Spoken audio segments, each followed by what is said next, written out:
So guys, welcome to Sydney. Thank you. So this is the end. I mean, where did this idea come from? I mean, most people would be sitting in a pub, get drunk, like, oh, wouldn't it be awesome if we made a film starring ourselves about the end of the world? And then they go home, but you kind of made it. We just kept going. That's where all good ideas come from. Yeah, we weren't at a pub, we were on a couch, but same difference. Literally the funniest ideas we found are the ones that are just jokes at first, that you kind of just naturally think are funny and find yourself kind of naturally, organically talking about with your friends. And this is definitely one of those ideas. For years, we talked about making a movie where actors play themselves, and we also talked about making an apocalyptic comedy, and then again, slowly, just through sitting around and bullshitting, basically, we decided to combine the ideas and make this strange movie. I mean, how was it playing yourself?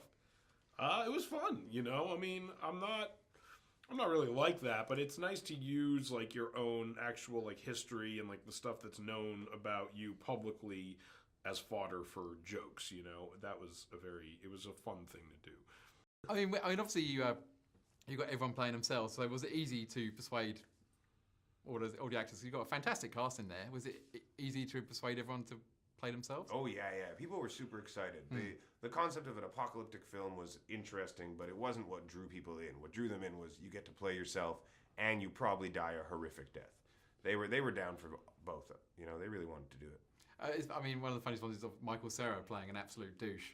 I mean, was he kind of up for it straight away? Yeah, I want to do this. He really was. It was almost scary how little thoughts he had on it. It worried us because, like, we emailed him the role, and we heard back, like, yeah, I'm in. And then that's it. And then, like, he was, like, the few days before he showed up, me and Evan were like, man, we should have talked to him. Like, we should have. I can't picture anybody showing up and saying yes. Who would show up and just not have a problem with any of this stuff? The answer was Michael Cera. Like Sarah.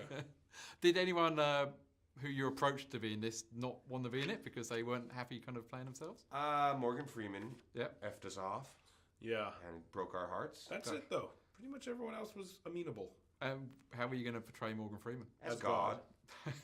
Obviously. Apparently he doesn't like to Same way everyone else does. Yeah, exactly. Same way everyone portrays Morgan Freeman. I mean, you look back at history, and there's always been these moments when you got like a couple of volcano movies or meteorite movies, and we've got The World's End coming out soon. I mean, did you know the guys were going to be making their own? I guess it's the Brit version of we were an well into apocalyptic this movie. Yeah, we were well into making This Is the End before we ever heard of it, and we really don't even know anything much about it. Yeah, but it's clearly. I think we all grew up watching the same types of movies, and I think it's like your instinct to try to, you know, contribute to the genre that you like, you know.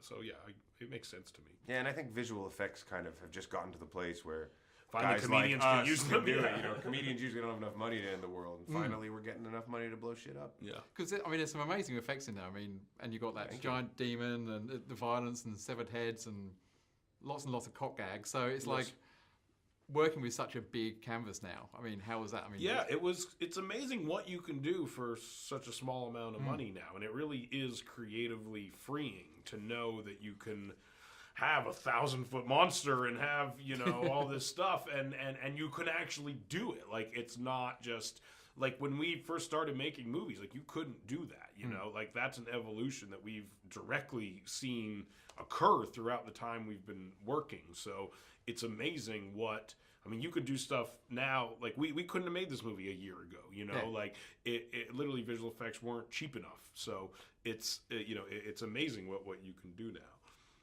And I mean, in terms of like the look of it, I mean, the demon, for example, I mean, was that always how you wanted him to look? Because it's extraordinary. We made a little mistake, and we tried to do things with guys in costumes at first. A few of the things we the mucked up. Was always. No, we shot a guy in a costume, and the whole time the visual effects guys were kind of snickering behind us, and we were like, "You don't think this is going to be in the film?" And they're like, "We budgeted for it. You just do what you want to do." Yeah.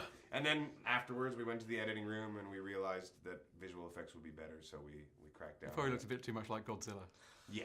A little bit. Just looks silly. Guys in suits look silly. Yeah. Unless, though, I thought about this. If it was The Rock in a suit, you know, exactly, like Dwayne Johnson, The Rock, like if we had a monstrous-sized human, but we didn't.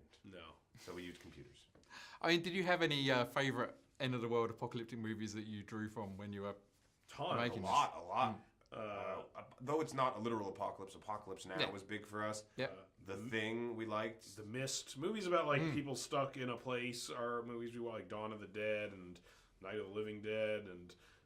The Paranormal Activity movies we actually kind of got a yeah, I kick mean, out like of. We haunted had a house big- movies, big run because there. it all takes place in a house. Yeah, so we Poltergeist, watched a lot of like haunted house movies, The Exorcist, Exorcist, Rosemary's Baby. yeah, all those kinds of kind of like satanically themed movies we watched. We watched all that shit and ripped them off a ton.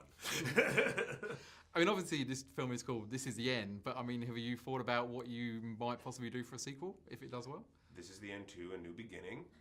This is also the end. A New Hope. And it starts with Seth and Jay in the Garden of Eden. Exactly. No problem. Yeah. Sorted. We're good. I think it's a hard movie to make a sequel to. See you there. See you at the premiere. See you at the premiere. I mean, the portrayal of heaven, is that how you always pictured it? And with the That's why I hope various it would guests? be. Yeah. Yeah, pretty much. Roller coasters and weed and segways. I pictured people on hoverboards. We couldn't afford that. We thought of it. That would have been awesome. Did we? We did. No, we Oh, talked about it, dude. man. I know. We talked about it. We had this whole thing. We thought people should be on hoverboards and have like DeLoreans and be flying No, around. but I should have wished for a hoverboard instead We of a couldn't Segway. afford a hoverboard. Ugh, Go to director's You cut. literally had to hop off a box, I remember? know, yeah. It was no- low budget, but still. Awesome. My time is up, guys. Thank you so much.